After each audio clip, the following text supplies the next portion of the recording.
नागपुर गांव में नागम्मा नाम से एक नागिन रहती थी। वो अपने बेटे नागराज और बेटी पुनग्गा के साथ रहती थी। तीनों मनुष्य रूप में रहते थे। उस गांव में कोई नहीं जानता था और ना किसी को इस बात पर जरा भी संदेह था कि वे सांप हो सकते हैं, छोड़कर उनकी एक पड़ोसन पंकजा को, जिसको उन पर शक था।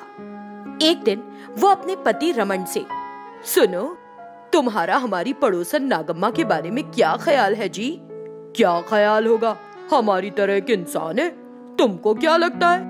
देखो, उसका नाम नागम्मा है, उसके बेटे का नाम नागराज और बेटी का नाम पुनग्गा है।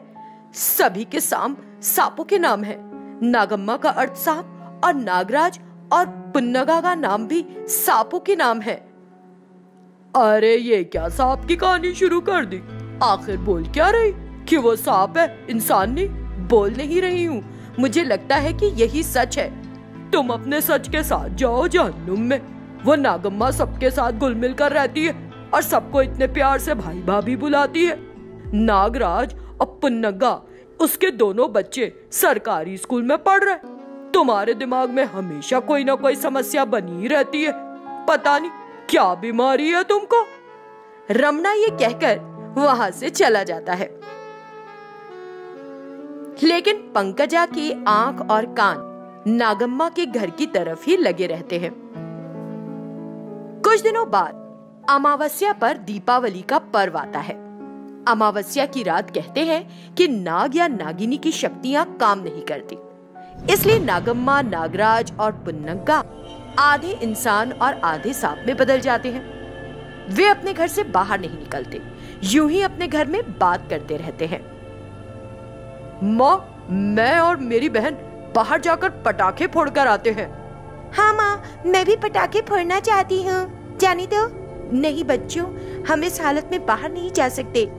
अगर गए तो सबको पता चल जाएगा कि हम इंसान नहीं बल्कि सांप हैं और ये हमारे लिए बहुत खतरनाक होगा। तो फिर हम कब जाएंगे पटाखे फोड़ने माँ? सबके सोने के बाद हम बाहर जाएंगे और पटाखे जलाएंगे। लेकिन हमारे पास पटाखे है ही नहीं माँ। मैं बाहर जाकर पटाखे लेकर आऊंगी, लेकिन तुम दोनों घर पर ही रहो, ठीक है? नागराजू और पुनग्गा बात मान जाते हैं। नागम्मा बाहर जाने के लिए सही समय का इंतजार करती है, लेकिन पड़ोसी पंकजा के मन में शंका और भी बढ़ जाती है। सभी अपने घरों के बाहर हैं और पटाखे जला रहे हैं, लेकिन नागम्मा के घर से कोई बाहर क्यों नहीं आ रहा है? उन पर शक करते हुए पंकजा उनके घर की खिड़की खोलकर झांकती है। उसे वहां आधे इंसान और आधे सांप वाले दिखाई देते हैं। ये देखकर पंकजा की चीख निकल जाती है और सदमे से वो वहीं बेहोश हो जाती है। पंकजा के चिल्लाने से नागम्मा, नागराज और पुनग्गा चौंक जाते हैं। नागम्मा उन दोनों को चुप रहने का संकेत देती है। वो धीरे धीरे घर से बाहर आती है और चुपके से पड़ोसन की दीवार के पास खड़ी हो जाती है। वो देखती है कि सभी पटाखों को एक जगह पर जमा करके रखा है और पंकजा का बेटा पृथ्वी उन्हें जला रहा है। नागम्मा अपनी पूंछ फैलाती है और पटाखों को अपनी ओर खींचती है और उन्हें उठा लेती है। वो उन्हें अपने घर ले आती है। इसी तरह वो एक दो और घरों से पटाखे चुराती है और अपने घर में सभी पटाखों को छिपा लेती है। आधी रात तक सभी गांव वाले सो चुके होते हैं। तब नागम्मा, नागराजू और पुनग्गा चोरी के पटाखों को अपने घर से बाहर ले आते हैं। वे चारों ओर देखते हैं कि किसी का ध्यान न जाए और वो धीरे धीरे पास के जंगल में पहुंच जाते हैं। उसी समय एक जादूगर अपने बेटे थितला के साथ उसी जंगल में नाग और नागिनियों की तलाश में निकलता है। वो नागम्मा, नागराजू और पुनग्गा को बड़ी मस्ती में पटाखे चलाते हुए देखता है और वो अपनी शक्ति से कुछ दूर तक पटाखे बिखरा देता है। नागराज जादूगर द्वारा रखे पटाखों को उठाता है और उठाते उठाते उसके करीब पहुंच जाता है। कुछ देर बाद जादूगर ने उसे पकड़ लिया। अब तुम अपनी माँ और बहन को पुकारो। नागराजू जोर जोर से चिल्लाने लगा। नागराज किसी खतरे में है ये महसूस कर नागम्मा और पुन्नगा नागराज की आवाज की तरफ आती है। जादूगर को देखकर दोनों हैरान हो जाती हैं। इतना ढूंढने के बाद आज जाकर मुझे नागिनी का पूरा परिवार मिल गया। वो ये सोच सोच कर खुश होता रहता है कि उसका बेटा थितला वहाँ आता है और नागम्मा को देखता है। पापा, ये वही नागिनी है जिसने उस दिन मुझे जंगल में बचाया था। अगर आप इन्हें इनके बेटे और बेटी को नुकसान पहुंचाएंगे तो मैं चुप नहीं रहूंगा। उन्हें छोड़ दीजिए। थितला के ऐसे कहने पर नागराज के चारों ओर रखे पटाखे फौरन गायब हो गए। नागम्मा अपने दोनों बच्चों के साथ तुरंत घर लौट गई। उधर अगले दिन होश में आने के बाद पता चलता है कि पंकजा की आवाज ही चली गई है। वो किसी को कुछ नहीं बता पाती। डॉक्टर कहता है कि ये कोई सदमा खाने की वजह से हुआ है। वो बताता है कि उसे उसकी आवाज वापस नहीं मिल सकती और वहाँ से चला जाता है। इंसान के रूप में वापस आ चुकी नागम्मा पंकजा को देखकर मुस्कुराती है। मंगलपुर गांव में दो भाई शंकरलाल और भीमलाल रहते हैं। शंकरलाल उम्र में बड़ा और बहुत स्वार्थी है और अपने छोटे भाई भीमलाल के साथ धोखा करता है। वो अपने पिता की संपत्ति से अच्छी जमीन अपने हिस्से के रूप में ले लेता है और बंजर पड़ी भूमि अपने भाई को दे देता है। इसी तरह वो बंगले को अपने हिस्से के रूप में लेता है और टाइल्स वाला घर भीमलाल को दे देता है। वो तो हर सुविधा का आनंद लेते हुए बड़े मजे से रहता है, लेकिन भीमलाल और उसके परिवार को खाने के भी लाले पड़ रहे होते हैं। ऐसे ही एक दिन भीमलाल की पत्नी सुलोचना कहती है, तुम अपने भाई के पास जाओ और उसे कुछ पैसे उधार मांग कर लाओ। मुझे नहीं पता कि वो देगा या नहीं। तुम एक बार पूछो तो पता चल जाएगा ना। एक बार मांग कर तो देखो, बच्चे भूख से बेहाल हैं। ठीक है, मैं जाता हूँ और अपने भाई से मुझे पैसे देने के लिए कहता हूँ और खाने का सामान लेकर आता हूँ। भीमलाल अपने भाई शंकरलाल के घर जाता है। स्वार्थी शंकरलाल भीमलाल को देखकर सोचता है, ये तो इस तरफ का रुख भी नहीं करता। आज यहाँ कैसे चला आ रहा है? कुछ तो गड़बड़ है। मुझे इसके इरादे ठीक नहीं लग रहे। कहीं मुझसे जायदाद हड़पने तो नहीं आया? भैया, मुझे कुछ पैसे उधार पर दे दो।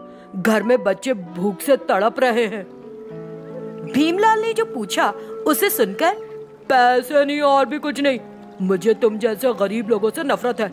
यहाँ से निकल जाओ तुम, वरना सच कह रहा हूँ धक्के मार के निकाल दूंगा। शंकरलाल उसे फटकारता है। तब भीमलाल, तुम अपनी दौलत के दम पर मुझे नीचा दिखा रहे हो भैया। देखो, अब मैं खुद को साबित करके दिखाऊंगा। भीमलाल को भड़कते देखकर शंकरलाल उस पर हंस दिया। भीमलाल अपनी बंजर भूमि पर गया और उसे उपजाऊ बनाने की सोचने लगा। वो एक हल लेता है और जमीन की जुताई शुरू कर देता है। कुछ देर बाद उसका हल एक जगह रुक जाता है। वो क्या हुआ ये जानने के लिए वहाँ खुदाई करता है तो उसे वहाँ एक बड़ी चट्टान मिलती है। वो उसे एक तरफ हटाकर देखता है तो उसे वहाँ भूमिगत में जाने का रास्ता मिलता है। हैरानी से वो धीरे धीरे भूमिगत हो जाता है।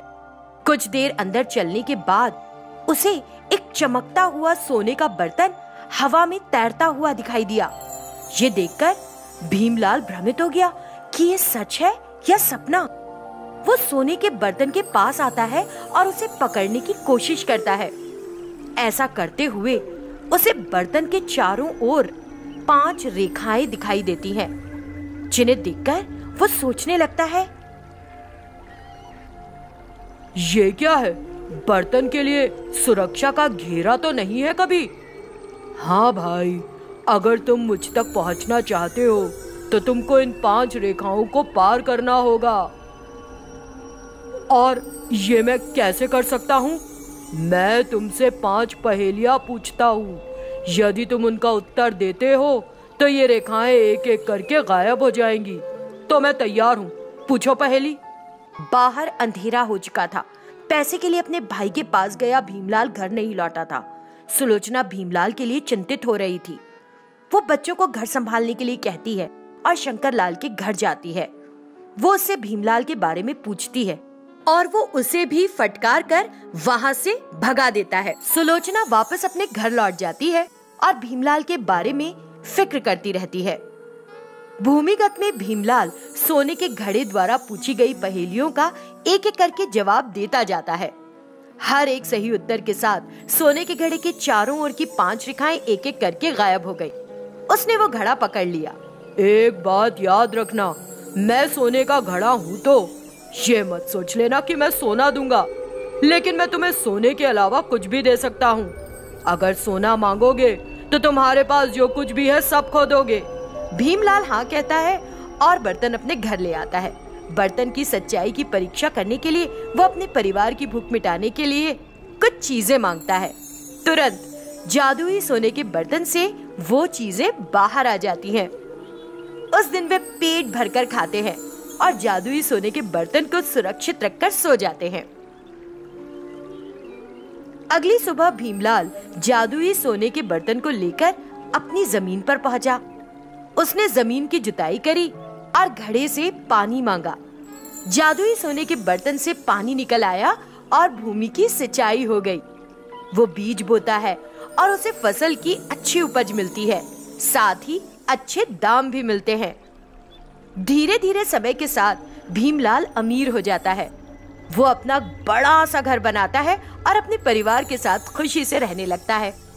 शंकरलाल का भीमलाल के धनवान होने पर ध्यान गया। वो इतने कम समय में भीमलाल के दौलतमंद होने के पीछे के रहस्य के लिए उनके घर की खिड़की के पास खड़ा हो जाता है।